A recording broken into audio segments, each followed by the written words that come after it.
May mga lihim ka bang gustong sabihin? O mga sikretong gusto mong aminin? Halika't ating pag-usapan sa Main Confessions. Dear DJ Main, magandang gabi sa iyo at sa lahat ng nakikinig sa iyong programa. Sana po ay mapili ang aking sulat. Kuwento ko ay tungkol sa lalaking mapang-abuso, seloso, na humantong sa matinding sugat na dinadala ko. Pasensya na pala DJ Main kung magiging mahaba man ang aking sulat. Pero sana ay kapulutan ito ng aral ng bawat tagapakinig ninyo. Ako nga pala si Lyra, 34 years old at nagtatrabaho bilang isang call center agent sa Manila. Dito na rin ako nakatira at nakabuo ng pamilya DJ Main. May 2 anak at asawa. Siya si Marco. Barako ang katawan at talagang guwapo. Pagiging private bouncer ang kasalukuyan niyang trabaho. Pero kahit na matikas siya sa panlabas, sobrang siloso naman niya at dahil sa selos, madalas kaming magkaproblema. Halos mag-6 na taon na kaming kasal. Pero nagsiselos pa rin siya sa maliliit na bagay. At yung pinakamasakit para sa akin, yung napagbubuhatan niya ako ng kamay. Pero bago ko tuluyang mailahad ang problema ko, nais ko munang ikuwento kung paano kami nagkakilala ni Marco. DJ Main, ang trabaho ko po talaga dati ay mag-model. At dito ko nakilala si Marco. Tandang-tanda ko pa na naka-duty siya noon. Dahil madalas kasing magkagulo tuwing may pageant. Siya yung tipo ng lalaki na palaging nakasubaybay sa lahat ng ginagawa ko. Minsan, dinadahilan niya na lang na naka-duty siya. Pero pasimple na pala siyang pumuporma. Noong una, hindi ko siya pinapansin. Dahil nga akala ko trabaho lang talaga ang pinunta niya. Pero hindi pala. Dahil siya pala yung tipo ng lalaki na pasimple lang talaga dahil may gusto siya sa akin. Hanggang sa naging close kaming dalawa. Nanligaw, naging kami. At hanggang sa ikasal kami ni Marco. Masaya kami nung una, DJ Main. Sobrang bait niya sa akin. Maayos din ang pakikitungo. Pero nung tumagal, doon nagsimulang magbago ang lahat. Napagtanto ko na wala pala talagang permanente sa mundo. Nagbago kasi ang lahat ng dahil sa selos. Simula noong nagselos siya sa isang katrabaho ko, noong nagmo-model pa lang ako, doon na nagtuloy-tuloy ang pananakit niya sa akin. Keso bakit daw ang lagkit kong tumingin sa katrabaho kong model na lalaki? Pero ang totoo, wala namang ibang ibig sabihin niyon. Sadyang matindi lang talaga ang pagsiselos niya. Hindi ko akalain na aabot sa punto na masasaktan niya ako. Hindi lang mentally, kundi pati na rin physically. Mabilis din naman siyang humingi ng tawad pagkatapos niya akong saktan. Nagpapaliwanag ng hindi niya sinasadya. Pagkatapos nun, pinaparamdam niya sa akin kung gaano niya ako kamahal.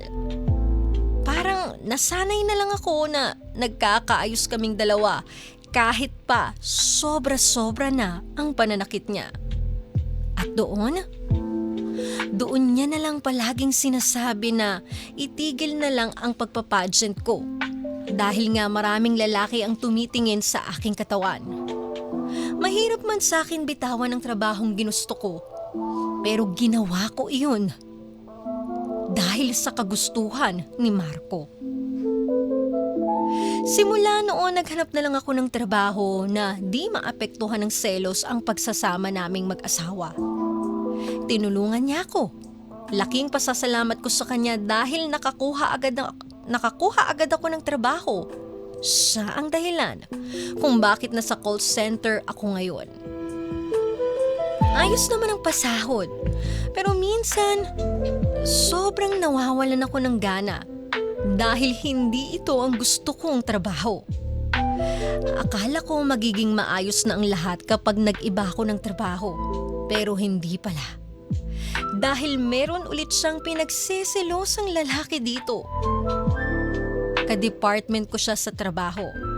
Tawagin na lang natin siyang Gerald. Mabait siya, DJ Main. At talagang workaholic na tao. Pero kahit kailanman hindi ko siya naging kabit. Dahil lahat ng pinag-uusapan namin ay tungkol lamang sa trabaho. Kaso, iba na pala ito sa pananaw ni Marco. Habang kumakain kami ng dinner ni Marco, nag-text sa akin si Gerald. May nabasa siyang mensahe na ang nakalagay ay, "Hello, good evening Lyra. Gusto ko lang sanang ayain ka mag-coffee para pag-usapan natin yung tungkol sa trabaho." At matapos niyang mabasa iyon, hindi na niya ako tinanong kung ano ang punot dulo ng text ni Gerald. DJ Main, nilamon na siya kaagad ng galit niya. Tinanong ko siya kung anong problema. At heto lang ang sinabi niya. Ano ba naman yan, Lyra? Bakit kahit ba naman sa pagiging call center, may lalaki ka pa rin? Gusto mo na naman bang makatikim? Marco, hindi ko yung lalaki. Sa trabaho yung sinasabi ni Gerald. At kahit basahin mo pa lahat ng messages namin. Talaga? Bakit kailangan yung mag-coffee pa? Kailangan niyo ba ng private time, ha? Please, Marco. Huwag ka naman sumigaw. Hindi ganun yun.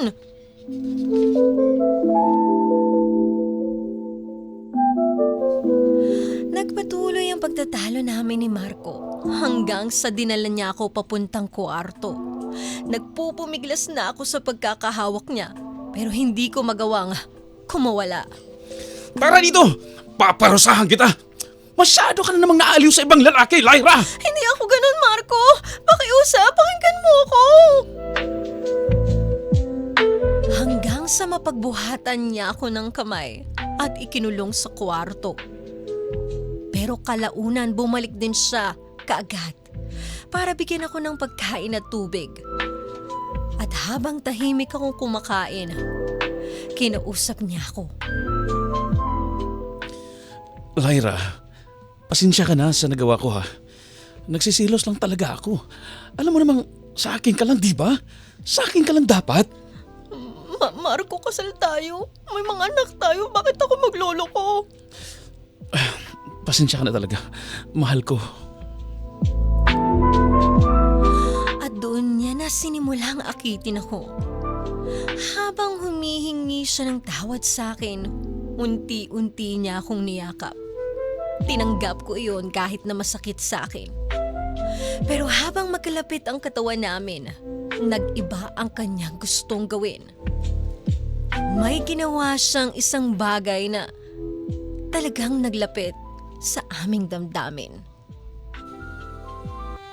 Niyakap ako ni Marco. Pinaramdam niya sa akin kung gaano niya ako kagusto.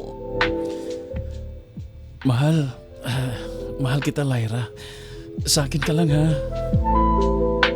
Ang tanging nasagot ko lang sa mga oras na yon ay oo.